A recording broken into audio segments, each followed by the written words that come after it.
Solo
Dios le bendiga, hermanos, en esta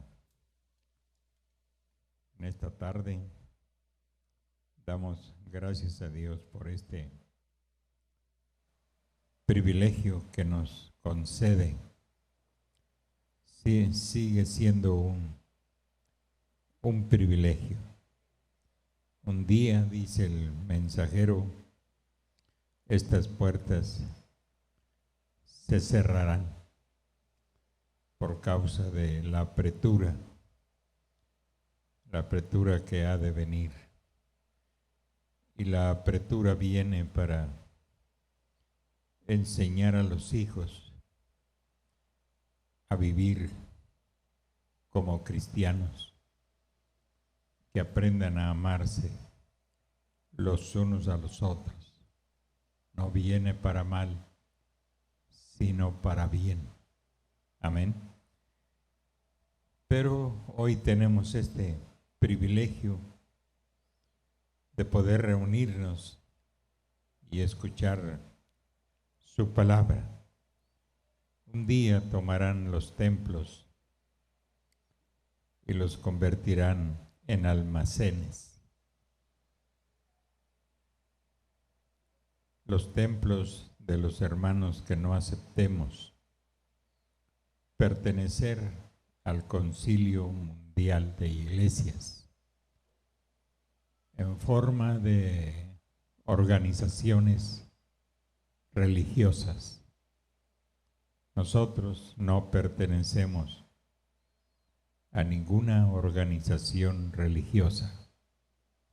Dice el hermano Branham, somos una asociación, no de organización, sino de personas que nos asociamos para adorar a Dios. Amén. Pero no somos una denominación y no permitiremos, palabras textuales del profeta, no permitiremos que la denominación domine sobre nosotros. Al menos mientras yo viva, no permitiré que la iglesia caiga en semejante error, en semejante sepulcro, porque eso es la organización religiosa, un sepulcro. Vamos pues a leer La epístola a los Efesios, la epístola del apóstol San Pablo a los Efesios, capítulo 1, verso 13 y 14.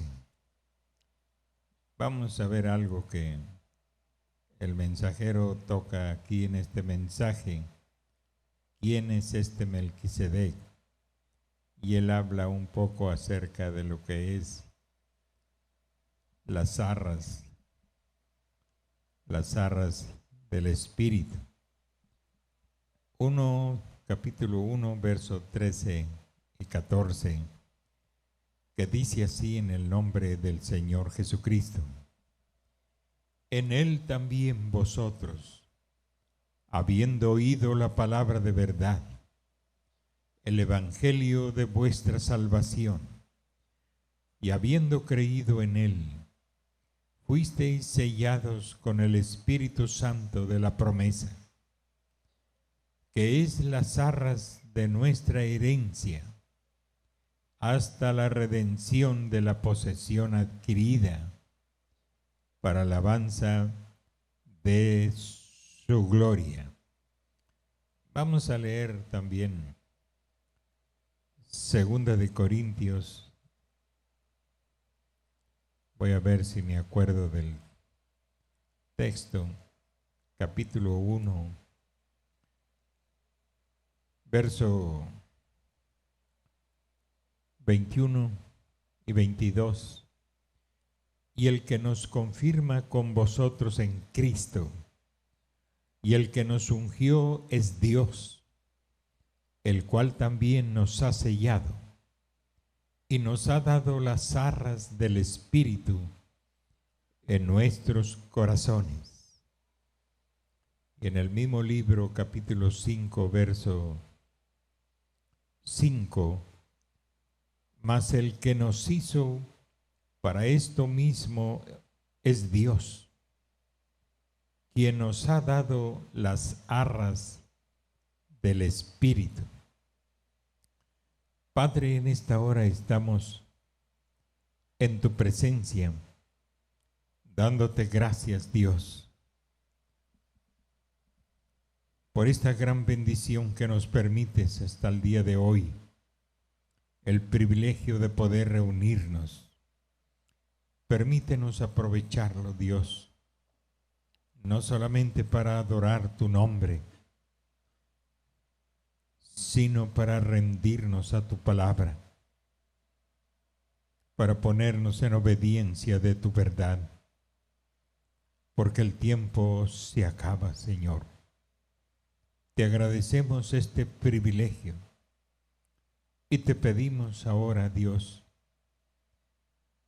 como oró tu siervo Pablo, que dieras a nosotros los creyentes espíritu de sabiduría y de revelación en el conocimiento tuyo. Lo necesitamos, Dios. Danos esa sabiduría y esa revelación que el corazón necesita. Sin ello, el hombre y la mujer caminan a ciegas.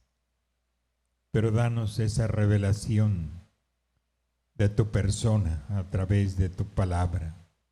Padre, nos ponemos en tus manos, en el dulce nombre del Señor Jesucristo.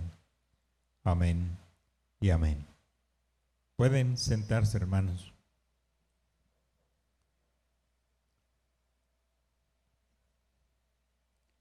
Pues encontramos en los mensajes del profeta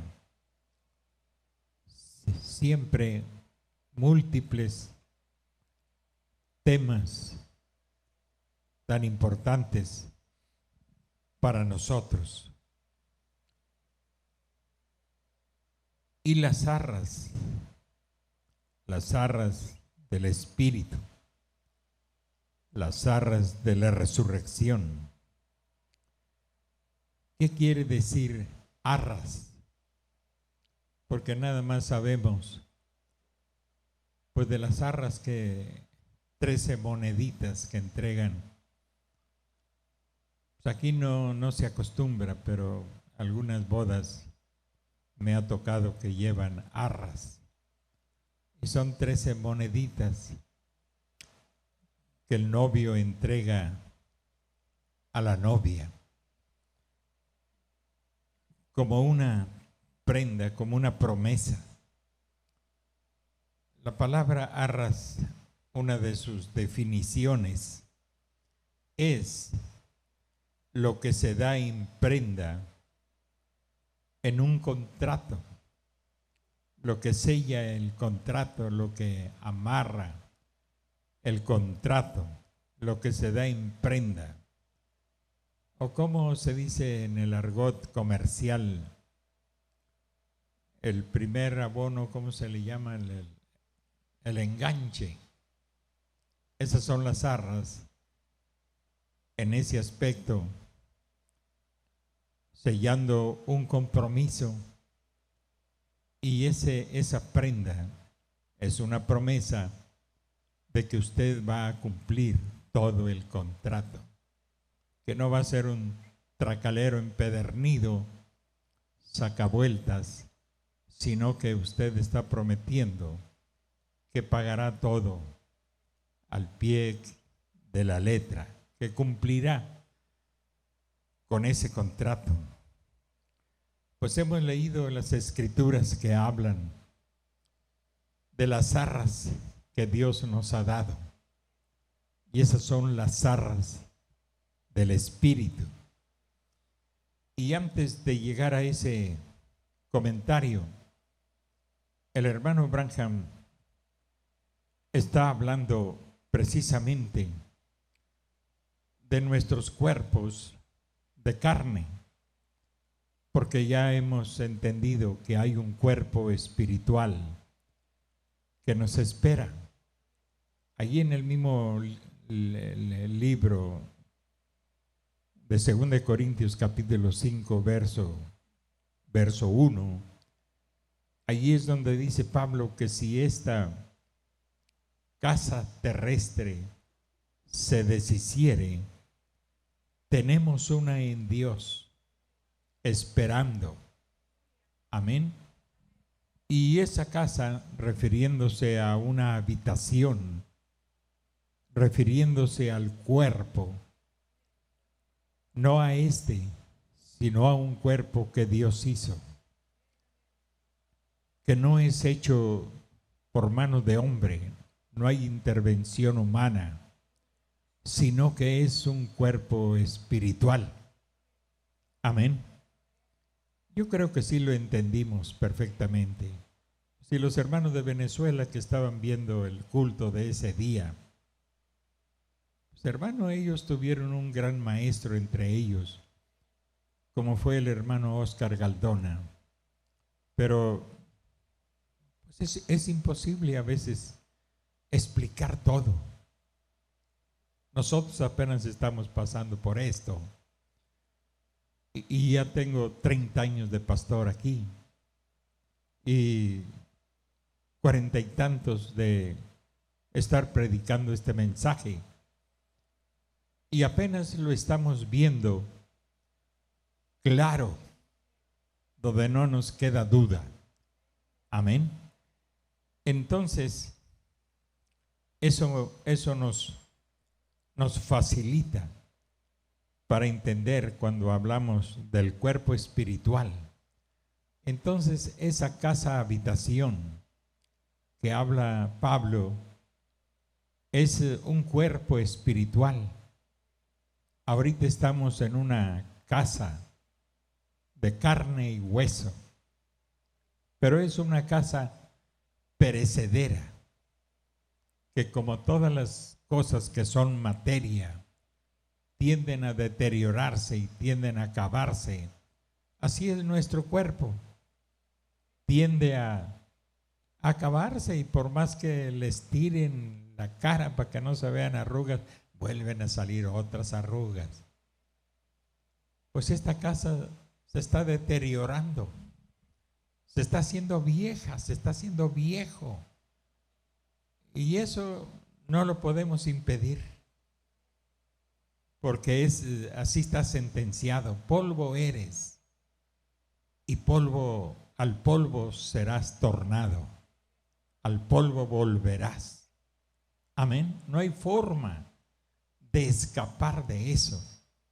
Aunque se pinten el pelo, y está bien si quiere hacerlo, pero pues eso no le quita años ni le quita lo viejo. ¿No? Por eso nunca dejé que la tentación de pintarme el pelo me ganara. No, Señor, ¿por qué me lo voy a pintar? Que venga lo que tenga que venir, que sea consecuencia de los años que vivimos. Si llegan arrugas, que lleguen, yo soy feliz. Si llegan las canas, que lleguen, pues ¿qué tiene? Pelo blanco, lo único que cambia es el color. Un amigo mío se estaban riendo de mí porque amigos del mundo, pero ya hace años, cuando ya me empezaron a salir, pues ya tenía muchas canas. Dice, oye, se empezaron a reír. Mira, estás bien canoso, dice. Y me les quedé viendo yo a las chollas de ellos, a las cabezas. Estaban quedando pelones. Y ya dijeron, bueno, pues siquiera tienes pelo, aunque sea blanco, dice. Pero nosotros que estamos quedando pelones, dice. Entonces, si uno trata de hacer algo contra natura, en ese aspecto de tener la apariencia de joven cuando ya no eres, y hay que pintarse el pelo, hay que pintarse los bigotes o tumbárselos o retirarse la piel, y es un tormento vivir con eso. No hay como la vida natural. Dejar que el tiempo deje sus huellas. Un día desaparecerán. Un día eso se acabará y se hará. Volverá al polvo simplemente. Amén. Pero Pablo dice que hay una esperanza, que cuando este tabernáculo terrestre se deshiciere, muere, tenemos uno en Dios. Y ese es un tabernáculo no hecho, no es manufactura humana. Es un cuerpo hecho por Dios. Es un cuerpo espiritual que nos cobijará. Y con ese cuerpo pues regresaremos un día para recoger el polvo de lo que fue nuestro cuerpo físico. Y cuando ese cuerpo teofánico en el cual estaremos, en ese entonces ese cuerpo espiritual que Dios hizo, venga y recoja ese otro vestido que se hizo polvo, entonces el cuerpo de carne resucitará, volverá a la vida, pero bajo un poder de resurrección, de inmortalidad. Ahí lo dice el mismo capítulo 5 de Segunda de Corintios. Ahí se lo explica por si usted quiere leerlo en casa, pues regocíjese con esas cosas. Entonces, fuimos metidos en estos cuerpos de carne y hueso para ser tentado. Amén. Para ser tentados. Y entonces, si soportamos la tentación. Jesús dijo, todo lo que el Padre me ha dado vendrá a mí, y yo le resucitaré en el día postrero. Amén. Entonces, lo que sucede con este cuerpo ahora que somos cristianos, siempre lo fuimos, pero no lo sabíamos, y actuábamos como gente sin Dios. Actuábamos bajo la ignorancia, ignorando lo que éramos. Amén. Y cada uno de nosotros pensaba ser lo que pensaba de sí mismo. Un superhombre, una persona muy abusada, alguien muy bueno para los trancazos, alguien muy bueno para la pistola, alguien muy bueno para las patadas. Todos nos creíamos así muy... Eso era el concepto que teníamos de sí mismo, pero nunca... Y decíamos que éramos cristianos porque la Iglesia Católica enseña que todos son cristianos. Pero cuando llegamos al conocimiento de la verdad, sabemos, nos damos cuenta que no todos somos cristianos. Amén. Que ser cristiano es ser un seguidor de Jesucristo, uno que sigue sus pisadas, uno que se rinde a Él. Amén. Uno que es capaz hasta dar su vida por Él. Entonces, pero este cuerpo que traemos al cristianismo es el mismo cuerpo con el que anduvimos en la maldad. Es el mismo. Borrachines, maldicientes, peleoneros y pues ¿qué les voy a enseñar del mundo si todos conocemos esa vida mundana? Mentirosos, engañadores, estafadores, mujeriegos, jugadores. Una perversión, lo que vivimos en estos cuerpos de carne. Pero un día su misericordia nos alcanzó. Amén. Nos alcanzó la gracia. Si usted no lo sabe, somos un trofeo de la gracia. Porque esa es la verdad. Somos un trofeo de la gracia. La gracia nos alcanzó, nos rescató, abrió las puertas de la cárcel, donde dice Pablo que todos estábamos metidos. La cárcel del pecado. Todos fuimos encerrados ahí. La ley, ese gran policía que dice: no matarás, no adulterarás, no fornicarás, no dirás falso testimonio, honrarás a tu padre y a tu madre para que te vaya bien y seas de largos días sobre la tierra. Amarás al Señor tu Dios con todo tu corazón, con toda tu alma y con todas tus fuerzas. Amén. Esa palabra, esa ley, ese mandamiento, como un gran policía, nos agarró a todos y nos encerró. Porque antes de la ley, pues la gente se dirigía por la conciencia. Porque la conciencia tiene capacidad para decirnos que es bueno y que es malo, aunque usted no conozca la palabra de Dios. Tenemos algo que Dios puso en nosotros: la conciencia, el conocimiento. Amén. Y a través de eso, muchos años, los hombres se guiaron por su conciencia. Pero cuando vino la ley, cuando Dios estableció en el pueblo de Israel la ley se convirtió como un gran policía para arrestar a todo pecador. Amén. Y los arrestó a todos, nos arrestó a todos, por cuanto todos pecamos y estamos destituidos de la gloria de Dios. ¿Cómo supimos que pecamos? Por causa de la ley.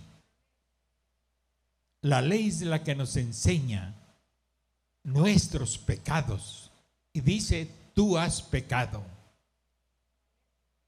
Y nos agarra y nos mete en esa cárcel. Y dijo Pablo: todos fuimos encerrados bajo la ley del pecado. ¿Quién abrió ese candado? ¿Quién nos liberó?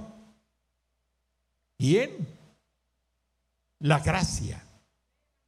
La gracia en la persona de Jesucristo, el cual pagó la multa. Amén. Pagó el rescate. Estábamos empeñados y no había quien pagara nuestra multa. La multa no la podía pagar ningún ser humano, por cuanto todos pecaron y están destituidos de la gloria de Dios. ¿Se acuerdan cuando Juan tuvo esa gran revelación y lloró en el Apocalipsis? Lloró porque no había uno digno de abrir los libros, de abrir el libro. Si el libro no se abre, los hijos de Dios no hubieran sido conocidos sobre la tierra. Si los libros no se abren, no hubiera habido ni un redimido. El libro tenía que abrirse.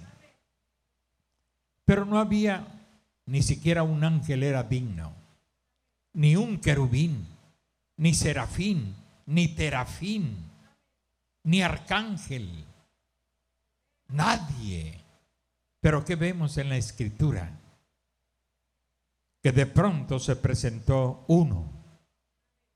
Amén. El Cordero de Dios, el cual fue hallado digno de abrir el libro.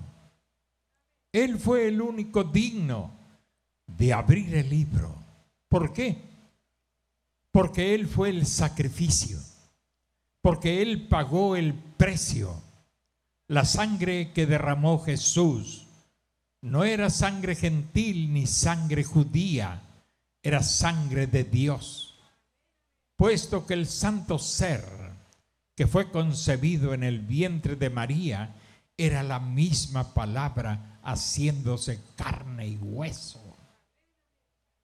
La sangre derramada era la sangre de Dios, el precio por nuestros pecados. Y la alegría que siente el preso cuando llegan y le dicen: eres libre, mientras están abriendo esos candados y se oyen el golpe de la reja y esas cosas. Usted no se imagina cómo el corazón empieza a saltar como un becerro de la manada. La puerta se abre. Amén. Y usted es dejado libre. Entonces a la gracia se le facultó ir y abrir esa cárcel. Había sido pagado el precio. Amén. No había deuda. El gran abogado abogó por nosotros. Y si no lo sabe, Él sigue siendo nuestro abogado. Y nunca ha perdido un caso. Conozco uno de un hombre que mató más de 40. Y estuvo preso, no sé si en la cárcel de Culiacán, por esos lugares, 40 años. O 50, no me acuerdo cuál es la pena máxima. Suficiente para que se muera ahí adentro. Por 40 cabecitas que debía. Pero un día él no supo ni de dónde, ni la policía, ni los jueces, dónde apareció ese abogado. Amén. Que fue y peleó su causa.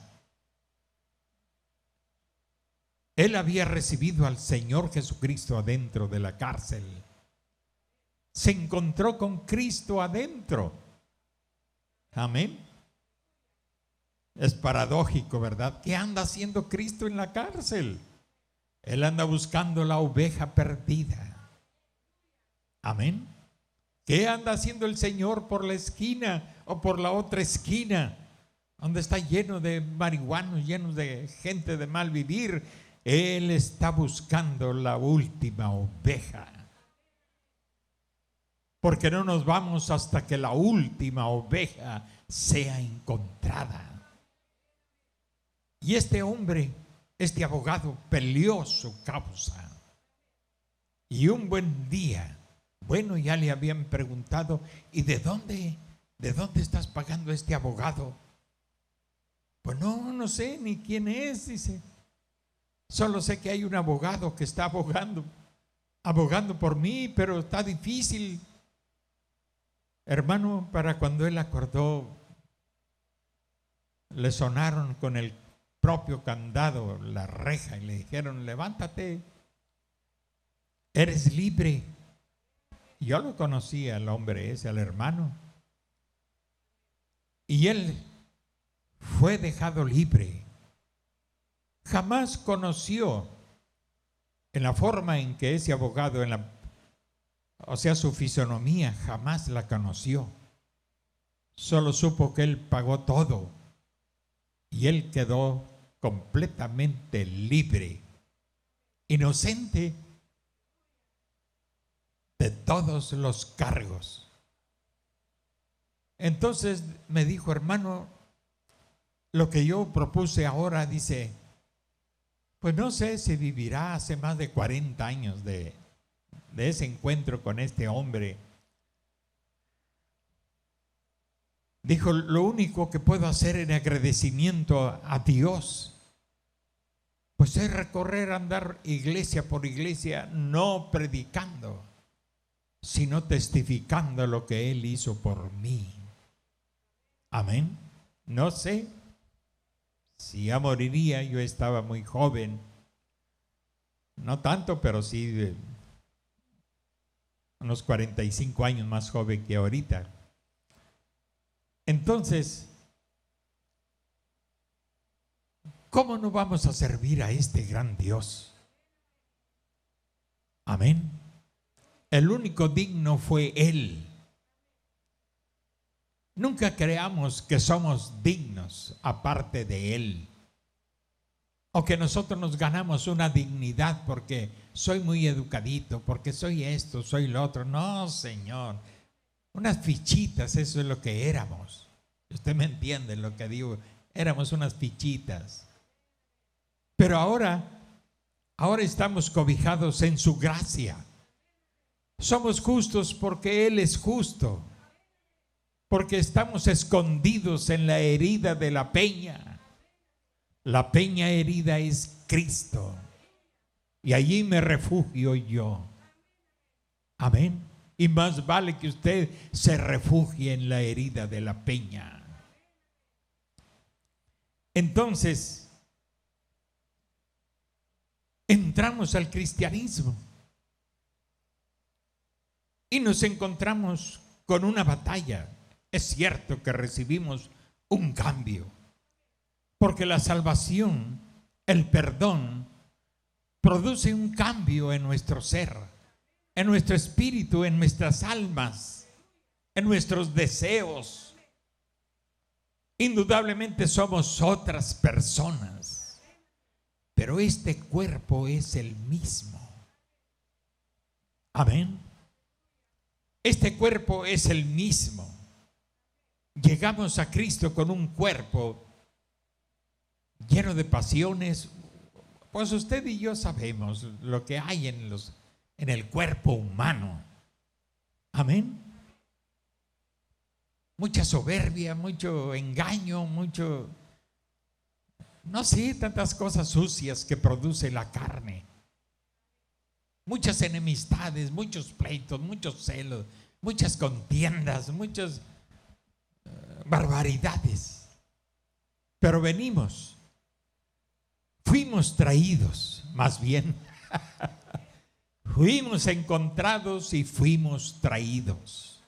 Uno dice, yo busqué al Señor. Mentiras, fue el Señor el que nos buscó. Si nosotros lo hubiéramos buscado, nunca lo hubiéramos encontrado. Pero Él nos buscó y nos encontró.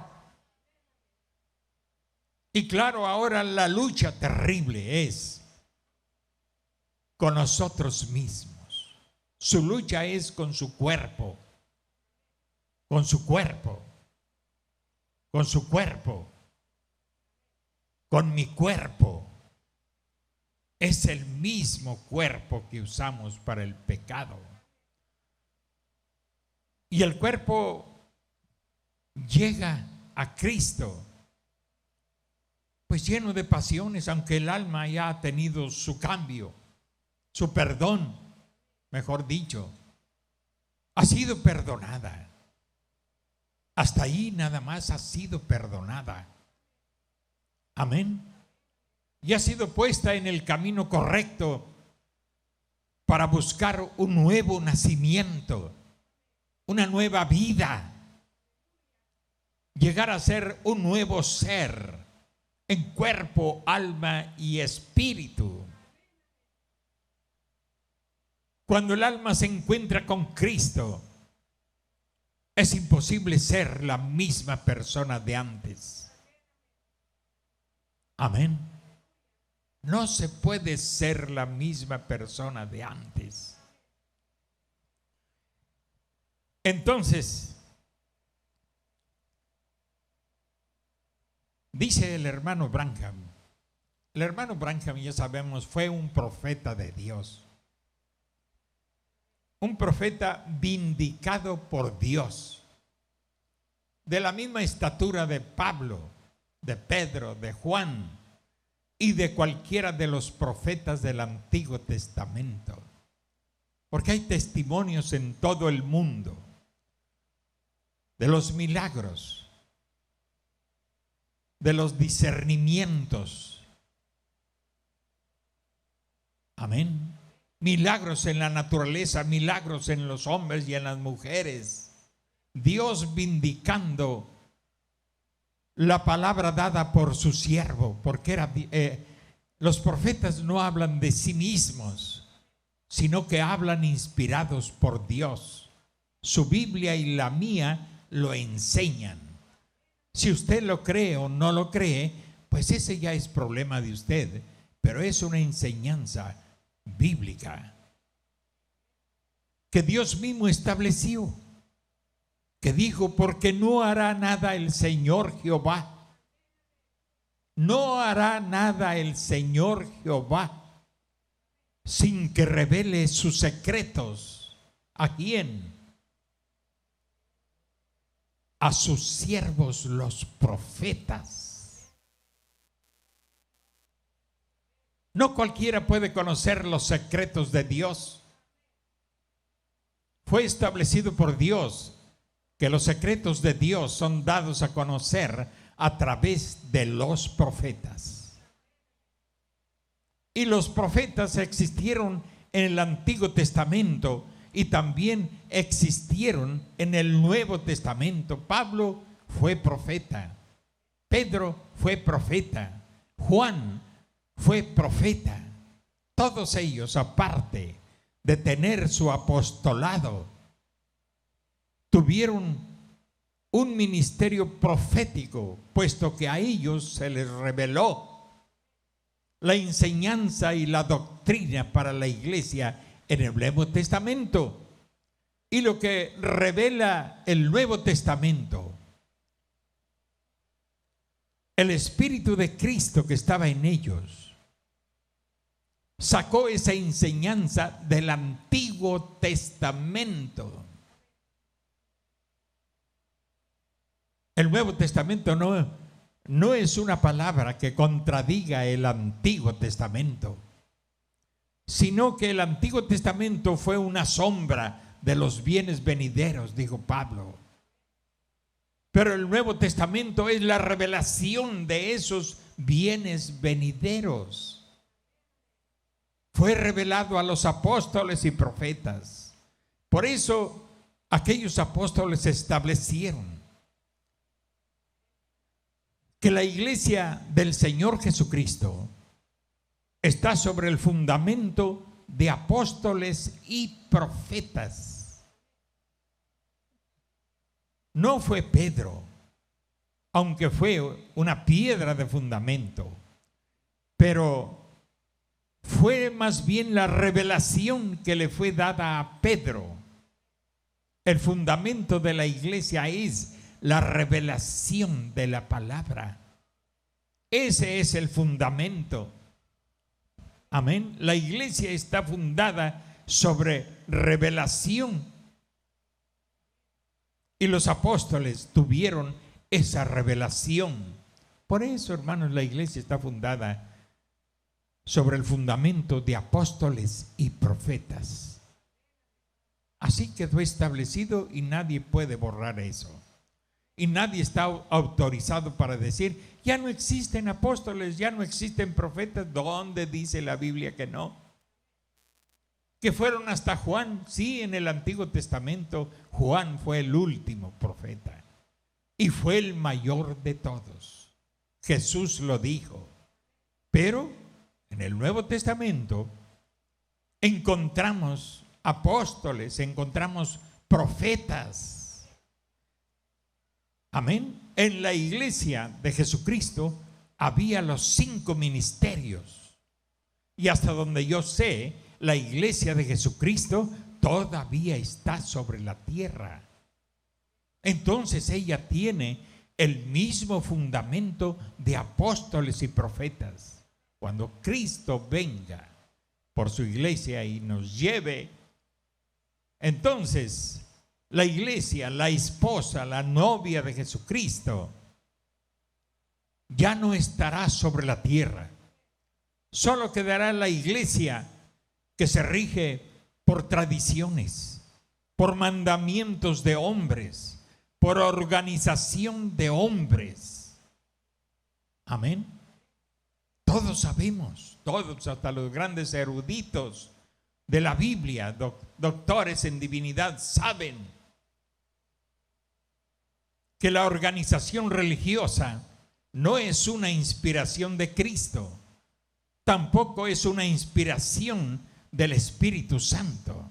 Cuando el Espíritu Santo vino por primera vez sobre los creyentes, no vino sobre una organización religiosa, vino sobre individuos, sobre personas individuales, no sobre una organización. Más bien, las organizaciones religiosas que había en el judaísmo, como los fariseos, los saduceos, los herodianos, los esenios, eran organizaciones religiosas que no se podían ver entre sí, como sucede con las denominaciones que hay hoy. Cada una dice tener la verdad. Y hace 50 años había más de 900 organizaciones religiosas. Me atrevo a decir que posiblemente ya pasaron de 1000 organizaciones. ¿Cuál de ellas tiene la razón? ¿Cuál de ellas nos juzgará en aquel día? Ni una de ellas. No son dignas, porque pisotearon la palabra de Dios, porque rechazaron al Espíritu Santo, porque rechazaron la guianza y la inspiración y la revelación del Espíritu Santo, que estaba profetizada desde la antigüedad, desde hace más de 2000 años, sobre lo que Dios haría en el tiempo del fin, cuando la gente empezara a vivir y a parecerse como si fueran todos sodomitas. Este es el tiempo del sodomismo. Sodomía gobierna los pueblos y lesbianismo gobierna a miles y millones de mujeres. Amén. El lesbianismo es como hablar de un sodomita. en las mujeres se le llama lesbianismo. Y cuando estuviera esa condición sobre la tierra, Jesús dijo que mirarían la señal del Hijo del Hombre viniendo sobre la tierra. ¿Quién es ese Hijo del Hombre? El Hijo del Hombre es Cristo. Pero ese ministerio vendría sobre un profeta. Eso sucedió en el siglo pasado. ¿Cómo podemos negarlo si ya sucedió? Que las mismas escuelas bíblicas han reconocido al hermano William Marion Branham, lo han reconocido como el padre de los avivamientos del siglo XX, porque bajo su tutela, bajo su ministerio, se levantó Osborne y grandes evangelistas famosos que nosotros conocimos en nuestra juventud, cuando ellos todavía vivían. Oral Roberts y el otro Billy Graham, que Billy Graham y Oral Roberts no son más que los tipos de dos ángeles, aquellos que les fueron a predicar a Sodoma y Gomorra, mientras que el mensajero de Dios profetizado que vendría en el tiempo del fin, él se quedaría con Abraham. ¿Quién era Abraham? El escogido de Dios. Amén. Entonces la manifestación del Hijo del Hombre ya estuvo sobre la tierra. El Hijo del Hombre es la palabra de Dios revelada, manifestada en un hombre. En los tiempos del profeta lo confundieron con el mismo Señor Jesús, pero él dijo: yo no soy él. Yo soy un pecador salvo por la gracia de Dios, igual que cualquier pecador. Él nunca dijo que él era Cristo. Los profetas reales genuinos nunca dijeron que él era Cristo. Ellos eran Cristo. Siempre ellos se reconocieron a sí mismos como siervos de Dios. Claro que se levantaron falsos, como William Soto, diciendo que él era Moisés y que él era puras papanatas. Yo lo conocí desde su juventud. Era un buen predicador y un buen hermano, pero se le metió ese demonio. Y luego salió diciendo que el profeta de esta edad era su precursor semejante. Entonces era más grande el precursor que el precursado. Es un borrachín de etiqueta. Digo, hemos visto videos. Se corrompieron porque rechazaron la verdad de Dios, revelada por Dios a un profeta prometido en la palabra de Dios. ¿Y acaso vamos a dudar de Dios, que prometió un profeta para esta edad? Y luego Dios cumple su palabra y trae a ese hombre a la escena, a su profeta. Hermano, si Juan el Bautista, el primer precursor de su primer venida, era un texto de la Biblia, estaba prometido en la palabra de Dios. Y cuando Juan el Bautista salió del desierto al Jordán y la gente se maravillaba y salían a verlo, era una novedad. Tenían 400 años que no veían un profeta en Israel, y ahora aparecía este hombre tan peculiar. Amén. Con un traje de piel de camello y etcétera. Su apariencia era como la de un hombre salvaje. Su parecido era el de los antiguos profetas de Israel. Y le preguntaron: ¿eres tú el profeta? ¿Eres tú el Mesías? 'Él dijo quién era él. y los remitió a la palabra de Dios. Y les dijo aquel texto: yo soy la voz de uno que clama en el desierto. Ese era él. ¿Quién escribió eso? Un profeta. ¿Por qué lo escribió? Porque Dios se lo reveló. Pero cuando Dios interpretó ese texto, era un nombre sobre la tierra. Era el precursor de la primer venida del Señor Jesucristo.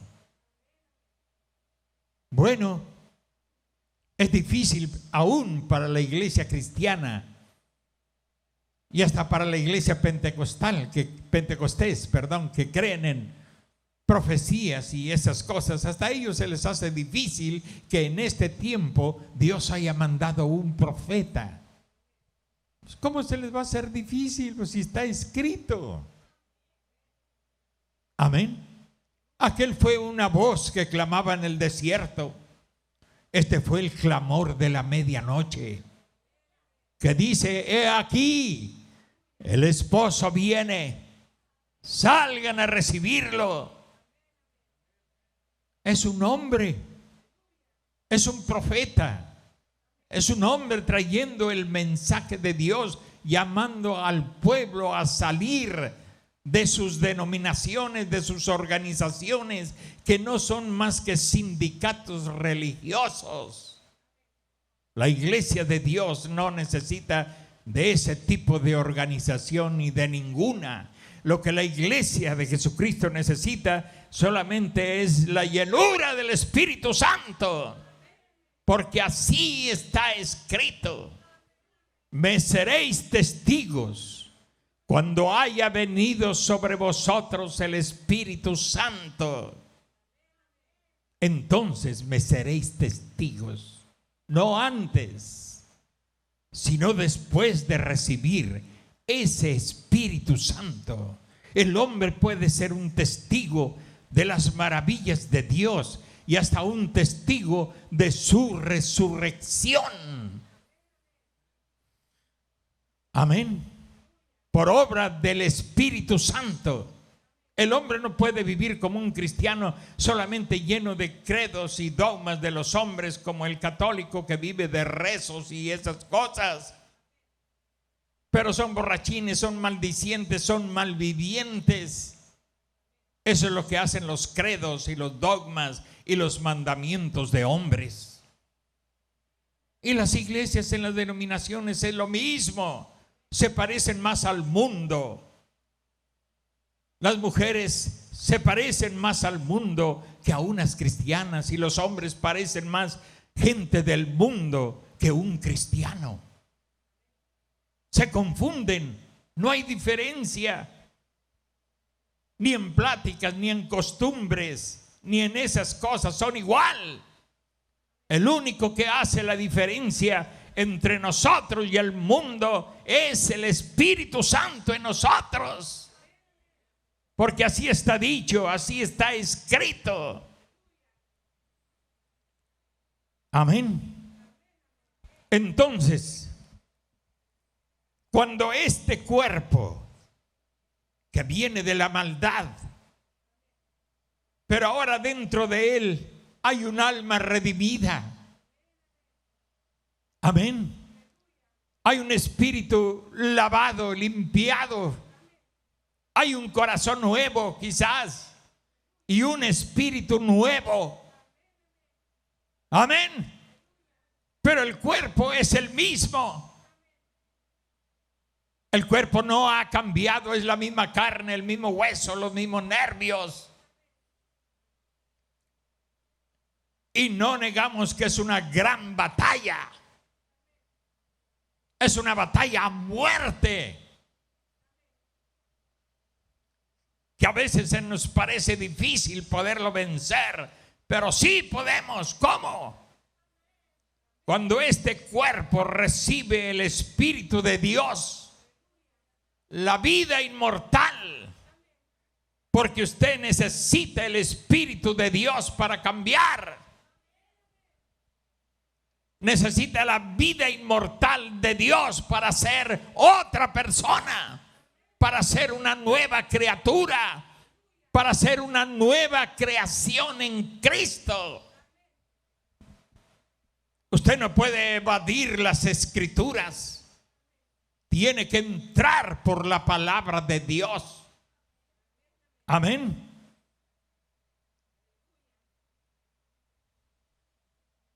Entonces, dijo Pablo, el que es nacido de Dios no practica el pecado. Amén.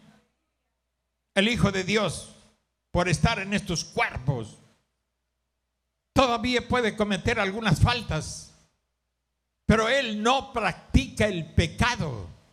Puede caer en el error, en la falla, en esto, en lo otro. Y de hecho todos los días fallamos en palabras o en pensamiento o en hechos.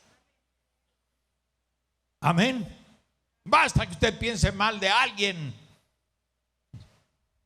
ya usted está pecando contra su hermano. Y hasta lo está juzgando sin fundamento. Usted está pecando. Pero Dios nos puso bajo la sangre del Hijo de Dios para lavarnos de nuestros pecados diariamente. Y no me estoy refiriendo a esos pecados como el adulterio y la fornicación, sino a esas fallas diarias que tenemos. Amén.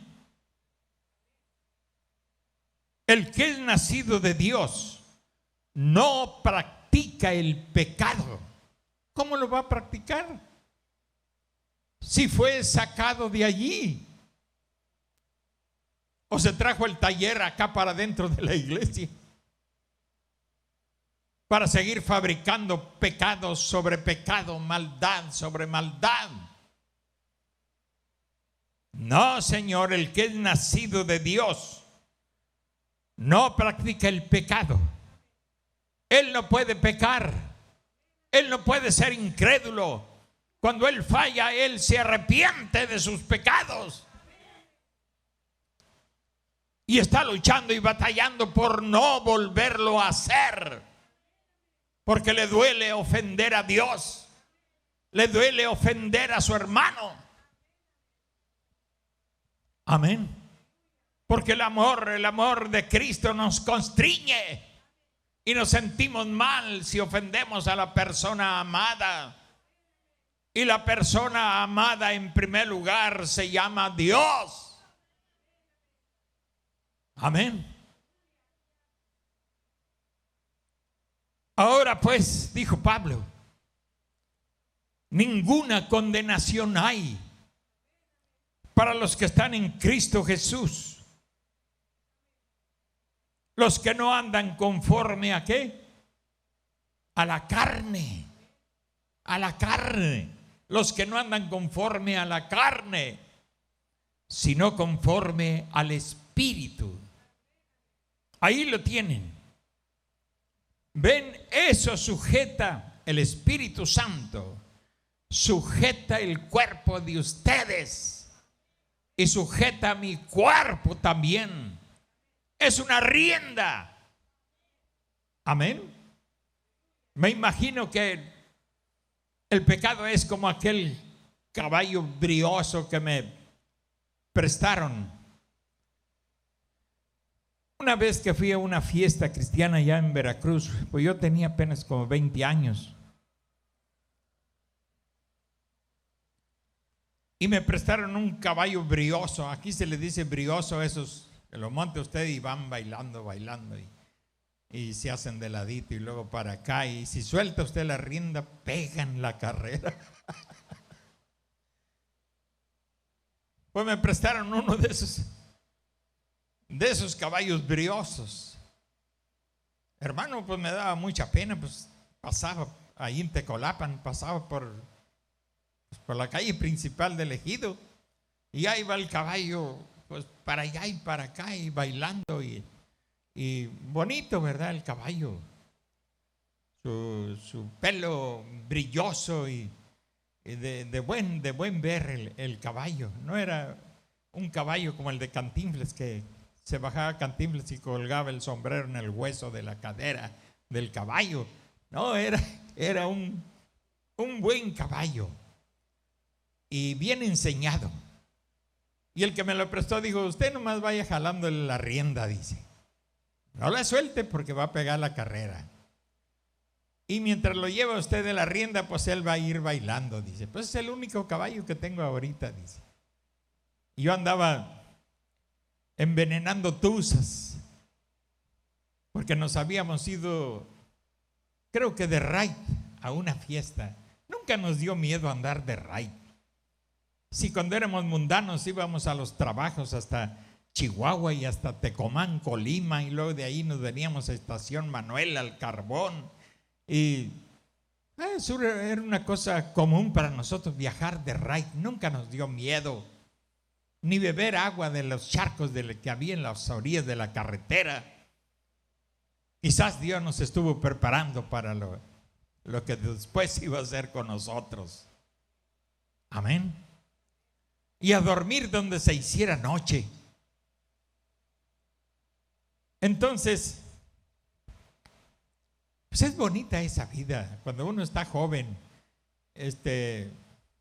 A menos que alguien esté enfermo, pero a la mayoría de la juventud le gusta la aventura. Sí, a la mayoría de la juventud. Si no le gusta la aventura, hermano, ¿quién sabe qué tiene en lugar de sangre? Yo creo que atole. Atole. Corre muy despacio, muy lento. Pero cuando usted está sano y todo está activo en usted, hermano, la aventura, aunque sea en el trabajo, para buscar trabajo y andar aquí y allá, eso es algo fascinante para uno cuando está joven. Viajar en tren y con los pies colgando porque iba lleno de gente pescadora. Y no, pues para nosotros era maravillosa la aventura. Bueno, después les sigo con eso, ya van a dar las 8.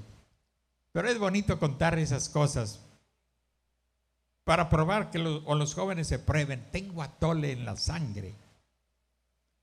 Y si es atole, ¿de cuál atole? ¿De avena? ¿Qué tan espeso? ¿De arroz? ¿Qué? No. Creo que no circula bien la sangre.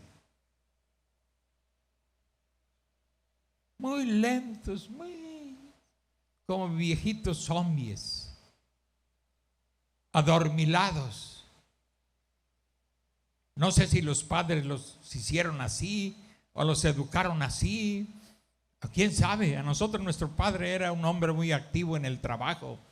Y ahora, hijitos, vámonos, y vamos a ir, vámonos. Y a las 5 de la mañana a trabajar en el campo. Todos nos enseñó esa vida responsable que el hombre tiene consigo mismo. Trabajar y ganarse el pan de cada día. Eso nos enseñó nuestro padre. No era un borrachín, no era un maldiciente, no era cristiano. Bueno, era, pero no lo sabía hasta que nos convertimos al Señor. Pero esa era la forma de los padres, enseñar pues a los hijos a trabajar. No holgazanes ahora que se levantan a las 11 de la mañana. Hermano, qué vida, qué manera tan tonta de perder el tiempo. La costumbre mía de levantarme antes de que salga el sol, desde que yo tengo memoria, desde los 4 años, y me quedo viendo a mi hijo que va a cumplir 3 años y me rasco la cabeza. Y entonces dentro de 1 año él va a cumplir 4. Cuando yo salía de mi casa en la mañana y me sentaba en medio de la calle, casi no había carros. No había carros, uno que otro ricachoncillo por ahí que tenían carro. Pues antes los maestros eran los que tenían carro. Ahora pues nada más les alcanza para hacer un carro de tacos y ponerse a vender tacos. pero en ese tiempo casi nada más ellos. Entonces yo tenía la libertad de sentarme en medio, que la calle Ocampo chocaba. Una cuadra o dos más adelante de la Guatemala. Y me gustaba, era mi placer todas las mañanas sentarme en medio de la calle y estar observando los mezquites, el amanecer. Y luego, cuando aclaraba, sabía que el sol se acercaba y que pronto iba a aparecer entre los árboles. Me emocionaba ver ese disco rojo o naranja. Si era amarillo, ya sabía que iba a ser un solazo brutal. Pero me encantaba levantarme antes de que el sol saliera. Y todavía me gusta levantarme antes de que amanezca. Pues ya no a ver el sol, a tomar café y leer un rato, o si me habla Kena o le hablo yo, pues nos vamos al café allí cerquita de la casa de él y cerca de la casa mía, y ahí nos vamos al café muy temprano. Pero toda la vida nos levantamos, yo he levantado antes de que el sol salga. Quiere mantenerse joven, así como yo, pero ya cuando tenga 73 años, bueno, levántese temprano. No deje que el sol lo agarre en cama. Eso lo va a envejecer más pronto. Olvídese de cremas y de esas tonterías. Mejor tráigaselo de ofrenda acá para comprar trapeadores o escobas, es más provechoso. Y levántese antes de que el sol lo agarre en cama. Y verá. Esa es mi costumbre. Donde quiera, si estoy allá en Yucatán, es igual, hermano. Más que allá al amanecer, pues son las 5:30 de la mañana. Amanece más pronto. Pues no le hace, me levanto a esa hora. Costumbres. Pero los muchachos de hoy, ay, se sonríe Uriel, ya te descubrí. Te levantas a las 11, a las 10. Bueno, si están trabajando es normal que los levanten. Pero que se levanten de por sí mismos, hermano. Pues no, la juventud de ahora no acostumbra a esas cosas. Quizá nosotros el trabajo en el campo nos obligó a hacer de esa forma, pero no, desde antes que yo trabajara en el campo ya me levantaba bien temprano. Entonces, mire, pues ya me acabé los minutos.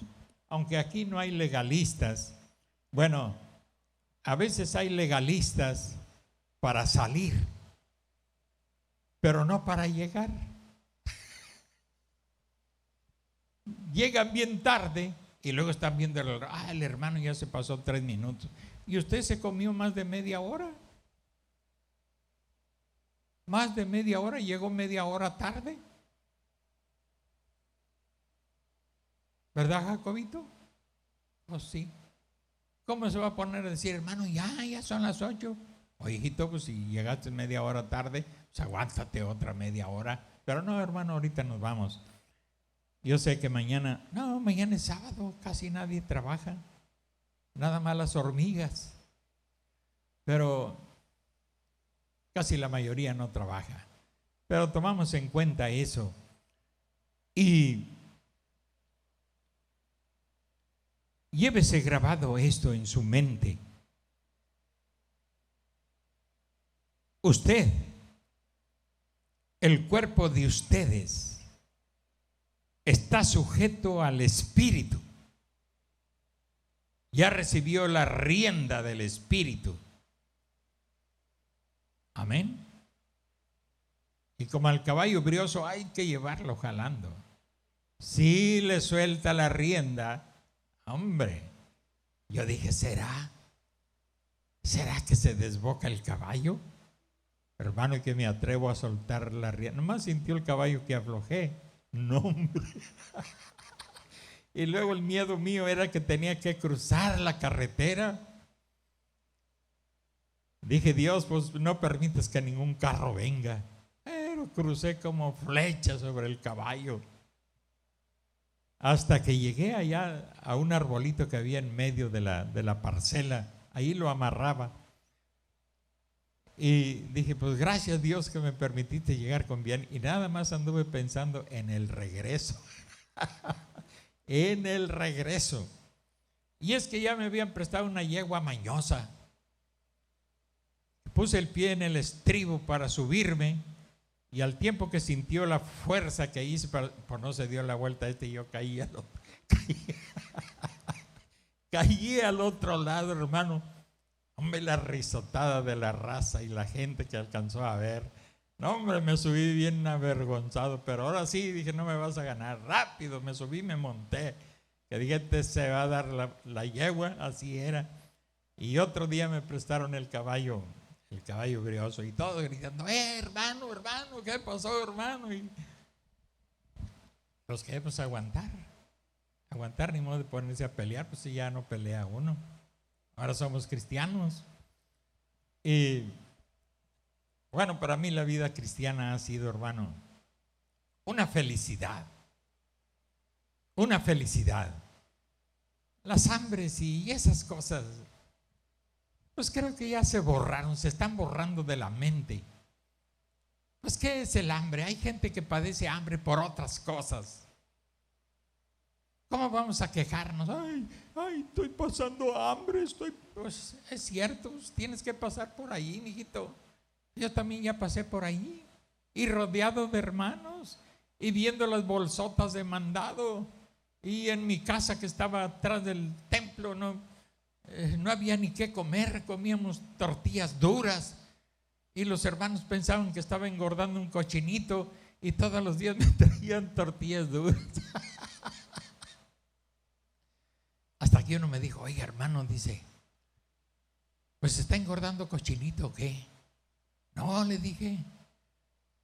Dice, pues como nos encargó las tortillas que nos sobraran, pues yo le traigo las tortillas, pero pues ¿dónde está el marrano? Oh, hermano, no hay tal marrano. Yo nunca he dicho que tengo engordando un marranito. Son para nosotros cuando está duro el asunto, le dije.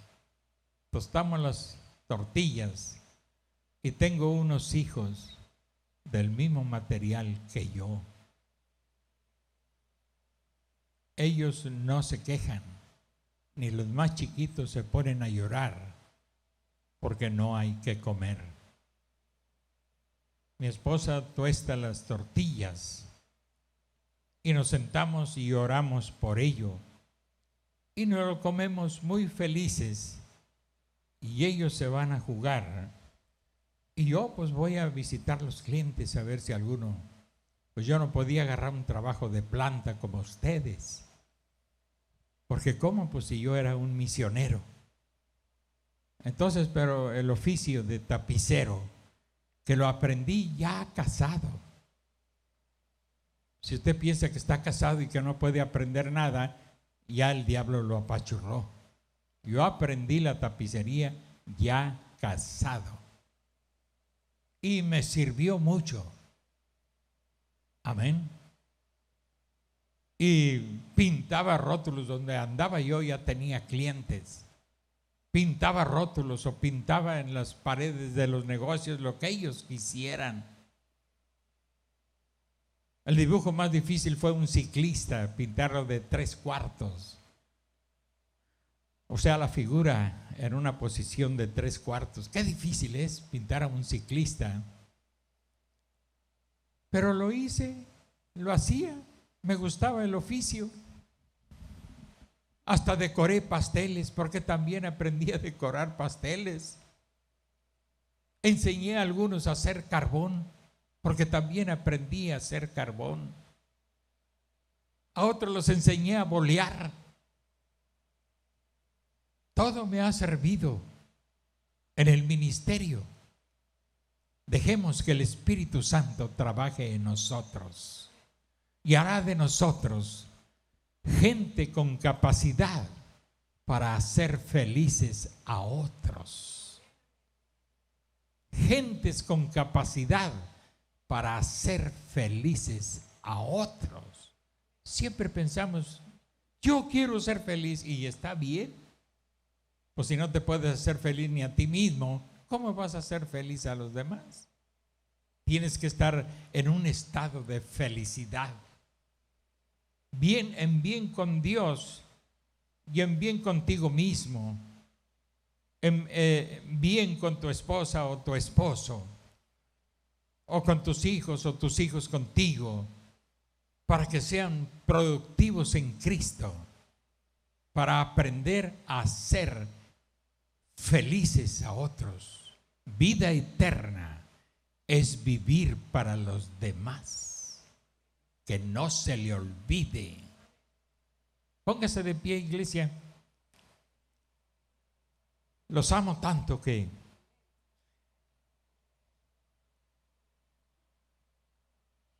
quisiera darles una tunda todos los días. Pero no. Dios es el que nos guía y nos da cada día lo que necesitamos. Amén. Él siempre nos va a dar lo que necesitamos. Aunque a veces no nos gusta, pero Él sabe que lo necesitamos. Y Él nos lo da, pues Él es el Padre y nosotros los hijos. Pues ¿qué? ¿Dónde manda capitán? No, manda marinero. Así es que, hermano, Dios les bendiga. Y vivamos felices para poder hacer felices a otros. Amén. Padre, en esta hora te damos gracias por habernos permitido estos momentos de meditación en tu palabra. Lo que tu Espíritu Santo puede hacer en el corazón de cada hombre y cada mujer que se rinde a ti y que se dispone a servirte a ti, Señor. Bendice a tu pueblo, Dios. Ayúdales en sus luchas, en la lucha consigo mismo, que es la batalla más terrible a vencer. Pero ayuda a tu pueblo, ayuda a tus hijos y a tus hijas, Dios, hasta que el Espíritu Santo tome un dominio completo de nuestro ser. Gracias te damos, Padre. Y ahora, Señor, nos disponemos para ir rumbo a nuestros hogares y no queremos irnos sin encomendar a ti nuestras vidas. Llévanos con felicidad. Llévanos con bien hasta nuestras casas, Señor. Padre, nos encomendamos a ti en el dulce nombre del Señor Jesucristo. Amén y amén. Bueno, pues no sabía.